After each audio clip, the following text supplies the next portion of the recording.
Decisions टुडेचा नमस्कार. भारताकडे 5व्या क्रमांकाचा कोळशाचा साठा असूनही कोकिंग आणि उच्च दर्जाचा थर्मल कोळसा यांसारख्या विशिष्ट प्रकारची कोळशाची कमतरता आहे, ज्यामुळे आयातीची गरज भासते. कोळशाची आयात मागील वर्षाच्या तुलनेत एप्रिल-ऑक्टोबर 2024 ते 25 या आर्थिक वर्षात 3.1% कमी होऊन 149.39 मेट्रिक टन वर आली आहे. बिगर ऊर्जा क्षेत्रांमध्ये 8.8% अधिक घसरण झाली आहे.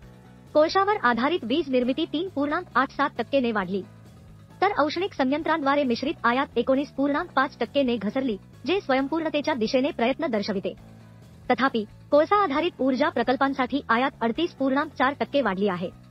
देशांतर्गत कोळशाचे उत्पादन 6.04% ने वाढून 537.57 मेट्रिक टन झाले, जे उत्पादन वाढवण्यासाठी, आयात कमी करण्यासाठी आणि ऊर्जा सुरक्षा मजबूत करण्यासाठी सरकारी उपक्रमांमुळे चालते.